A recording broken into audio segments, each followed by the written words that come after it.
Hey guys, it's Gavin Townsend here on my YouTube channel, and just give you an insight of the reason behind the title of the video, the reason why I'm now going to be using Limitless Potential at the start of my videos is that in recent years I've set myself up as a business consultant, and I've got multiple clients in different sectors, in building, precious metals, jewellery, fashion, and I do a lot of business coaching and consulting. And I've started to diversify after the successes in my own brand, in Jim Bing brand. We did 7 figures during the recent crisis. Now it's all coming to a phase that's known as an endemic. Naturally, I want to do more with helping small, medium-sized businesses. So I'm going to give loads of hints and tips here on my YouTube channel. I'm just going to share my thoughts and theories and opinions about different things that are happening. So if you like what I'm about, hit the thumbs button on the video. If you like, please feel free to subscribe to my channel. But again, if you're only interested in business, economics, global affairs, things that interest me, such as currencies, cryptocurrency, the likes of business, economics, all that sort of stuff, then you might want to just look out for my videos called Limitless Potential. So if you follow me already, you'll know that this channel has always been about fitness and motivation. I still plan to do more with that. I was looking at the idea of separating my different channels and having different things for different channels for different things that I do. But if I'm honest, I'm just going to put it all on this channel. So interviews with celebs, stars, big events that I'm going to be involved with, things involving me in music, fitness, fashion, with my own brand Jim Bing, with my gym, transformation gym. I'm going to be putting a lot of content on this channel. So again, if you feel that you get value, please give the videos a thumb up and give the channel a subscribe. So this video, getting to the point now. We've just had what's known as a Black Swan event with the likes of the Russia-Ukraine new war outbreak. It's something that it's been on the fence for quite some time. Naturally, many years ago, back in 2014, 2015, things were a bit edgy back then. I don't believe in coincidences, and I just look at what's been happening globally in terms of this flu outbreak. Yes, it's been bad. Yes, it's hurt a lot of people, but I firmly believe it's hurt countries and people more financially, economically, than just as a health crisis. So we're now in Western culture. I live in the UK. We're now coming to terms with inflation rises. So I've seen the cost of steel go up. So that's obviously impacted my gym equipment manufacturing and sales, but also I've noticed that food prices are going up, oil, petrol. So I've made some sacrifices personally, but also I've made some changes in my business as well. And I've been making changes and alterations prior to this war. I knew that inflation was going to get worse before it gets better, because Western culture has been printing more money than ever before. And why? It's because they've wanted to pay for all these major issues. I can't go into using certain key phrases. I'm being careful what I say because of YouTube algorithms. I don't want to get my hands slapped, etc. But yeah, I can't but feel that the Russia-Ukraine scenario is also to do with the monetary financial systems globally, but also to do with the fact that pretty much every country in Western culture is overprinted and overexposed themselves with the way people are now. People think they're flash, and a lot of people think they've got lots of money in the UK, but actually the reality is they haven't. You might have a nice big fancy house at £1 million, but inflation says that its true value isn't that, because there's been so much money printing.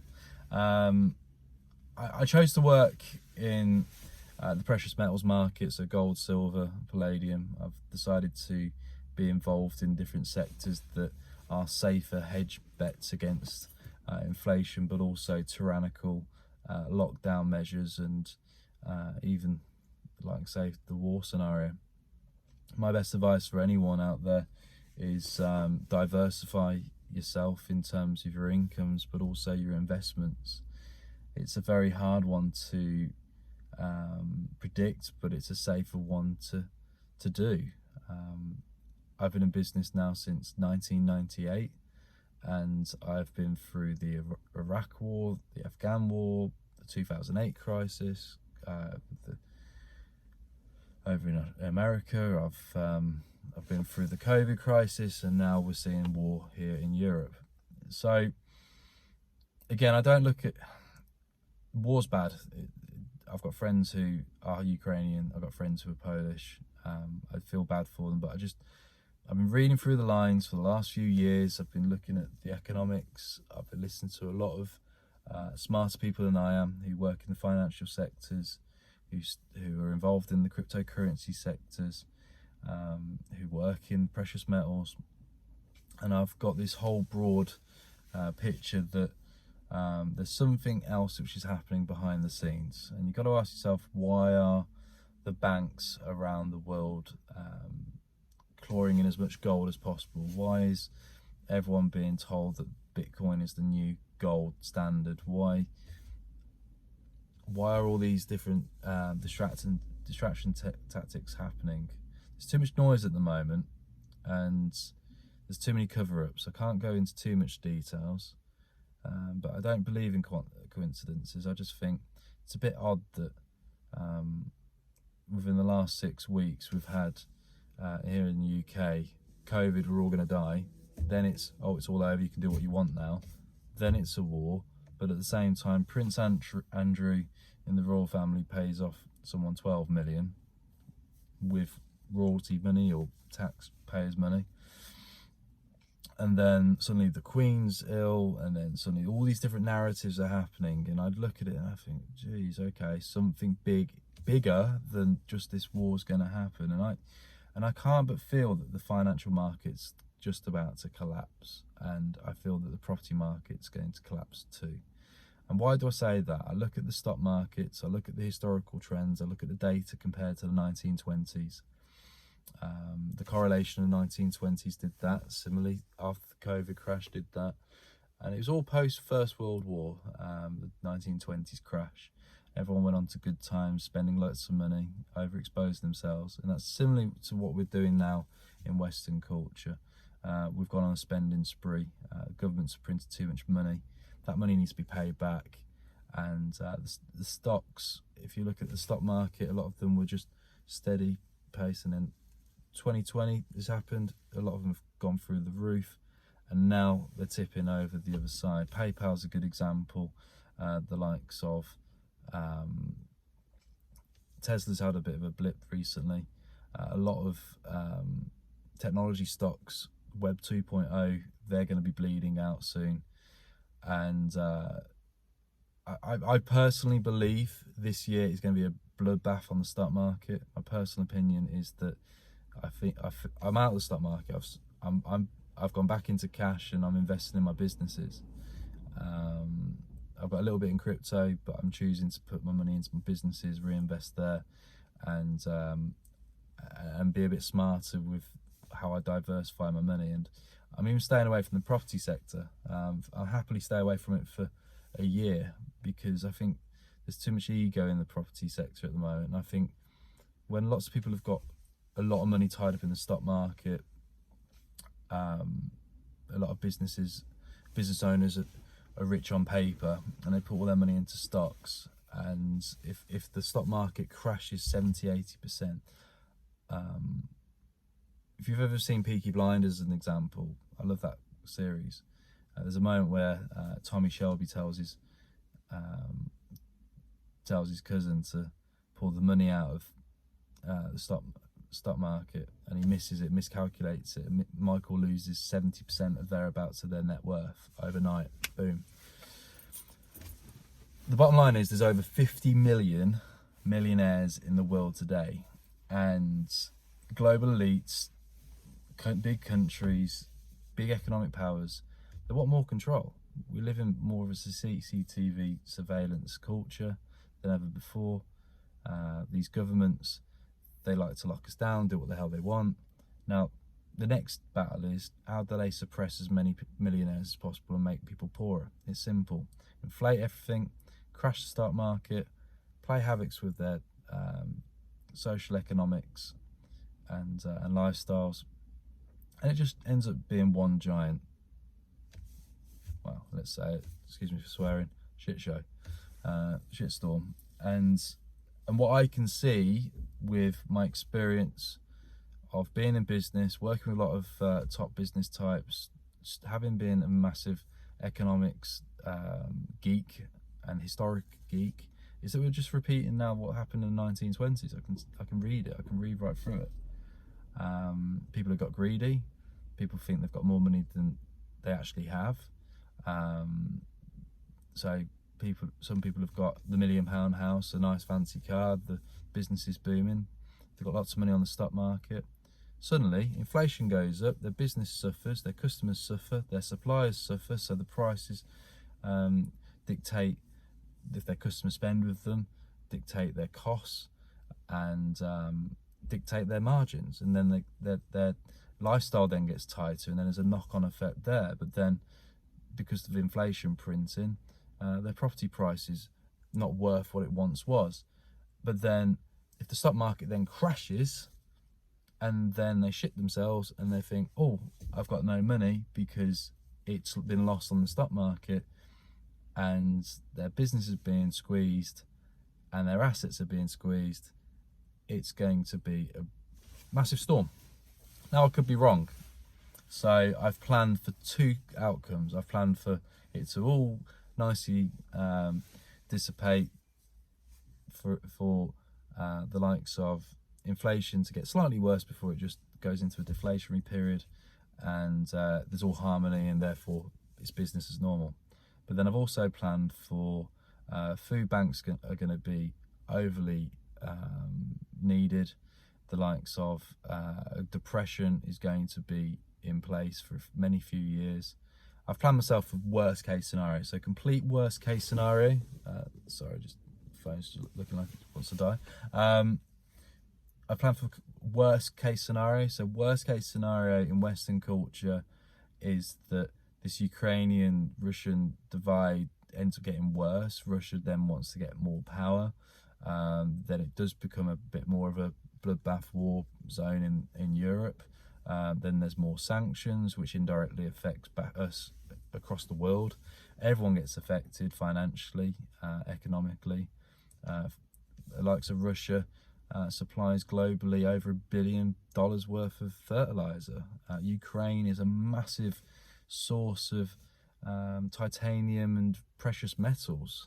With its mining, it's in many cases it's the second and third biggest rich source of iron ore and titanium. Russia is the world's biggest exporter of wheat. I've read today that Italy is still looking at sending fine goods and like expensive products to Russia, and Germany's still looking at buying oil.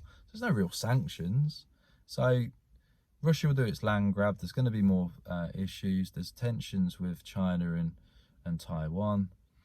The likes of America will be printing even more money to pay for its mess. There's going to be more issues in the global financial markets, and I feel that because the Nasdaq and the likes of the US stock markets have hit their peak of the Fibonacci scales, I firmly believe, like you're already seeing now, like PayPal and various high-tech Web 2.0 companies, they're dropping. They're going to be crashing, and globally we're going to have a huge stock market crash. So I'm staying away from stocks. Got a bit in crypto. I'm diversifying with my income sources. I've accepted inflation for what it is. I've made some cutbacks, and I'm doing the sensible thing. And I'm just being extremely observant of global economic effects. And personally, for me, I want to be in a position where when the stock market does crash, and then the property market then crashes because inflation's hurting everyone, that's the time to buy assets. That's the time in which I want to be in a position to buy assets and grow my asset pool. So I'm playing the smart game. I see too much ego in Western culture. Oh yeah, I own £10 million worth of property and my business does this turnover and blah blah blah. And I just look at it and think, okay, all right. So what happens when your customers can't afford your products, and what happens when your supply chain gets too expensive, and what happens when the stock market crashes and most of your capital is tied up in that? Yeah, that's what I'm going to leave this subject on. A bit of a negative one, I appreciate that. I've given a broad, personally biased view on the stock market, the crypto markets, the property market. I think you can sense that I feel that the stock market's going to crash, and then Western culture's property prices are going to follow suit.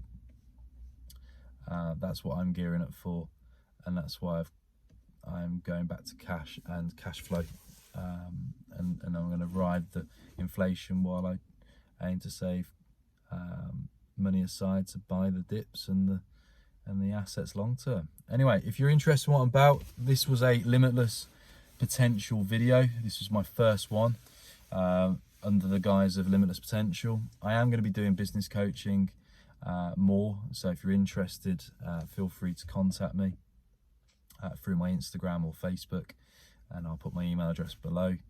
And I'm also going to be looking at doing future workshops and writing a book all about my experience in business and economics in Limitless Potential,